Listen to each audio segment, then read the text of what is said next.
Burada yeni Minamaps'ın yeni bir yerinden örnek vereceğim. Yani çok iyi bir yer burası da. Evet.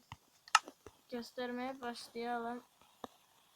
Şeye benziyor aslında bu. Osmanlı İmparatorluğu gibi böyle her yer kapalı bir yer.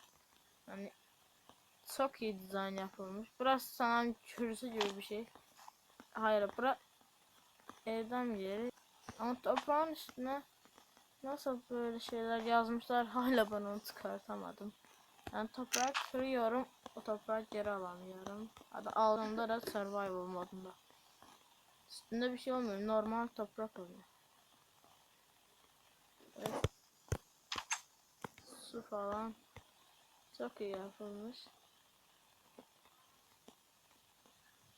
Aslında arkadaşlar ben buraya girdim. Çok günle yapmışım. Köylüler falan çok bıraktım. Onun için biraz kasıyor. Yani gördüğünüz gibi golemler falan. Buradan uzaklaşalım ki kasma dursun. Evet, kasma durdu. Burası da ana bölge sanırım. Yani burayı korumak gerekiyor esas. Evet lan, tavukla köyü ne yapıyor lan? Hiçbir şey. Evet, burası da böyle bir yer. Lan bu kumdan bak, acaba kırırsam lan bina çeker lan. Çok iyi manzara olurdu.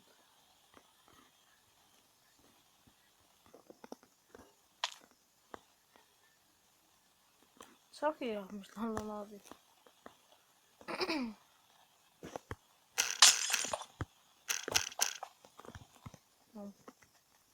Güzelim eser bok yaptım.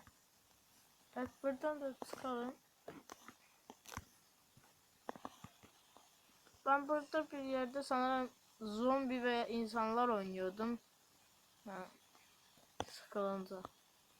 İşte zombiler bırakınca lan yine geldi hemen. Bırakıyordum. Köylüler de yanlarına. Zombiler arkasından köylüler geçen an burayı patlatmıştım. Çünkü zombiler ölmüştü. Evet, burada da yazılmış işte. Ben burada kaç tane denedim, yapamadım. Evet, dışarıda işte böyle bir yer. Mesela düşünün ki lan burası ne? Evet, düşünün ki oynuyorsunuz kendinizin. Lan dünyanın sonuna düştüm lan. Oynuyorsunuz kendinizin. Evet, böyle gittiğiniz zaman böyle bir şey çıkıyor karşınıza. Ne iyi olurdu ama bir survival modda. Çıkıyor ve bir şekilde içeri giriyorsun. Wow, edam yerini görüyorsunuz ve sizi de oraya getiriyorlar. Siz bu arada koyuluyorsunuz. Herkes size bakar. Böyle getirirler, böyle kaldırırlar. Asarlar sizi. İşte böyle arkadaşlar. Adamımız asıldı.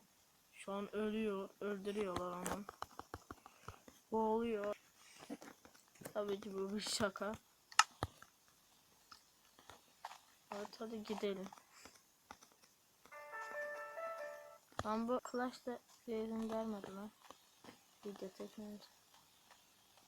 Evet, bakalım sonra ne var.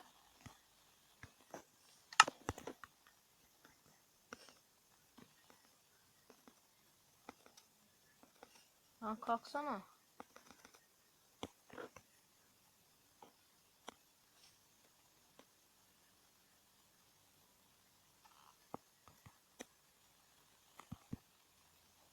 Evet, çok iyi bir yer. Yani burası çok güzel bir yer. Burada gösterecek çok falan bir şey yok. Sadece köy. Sanki köyler geleceğe gitmiş. Geleceğe gitmişler. Evet arkadaşlar.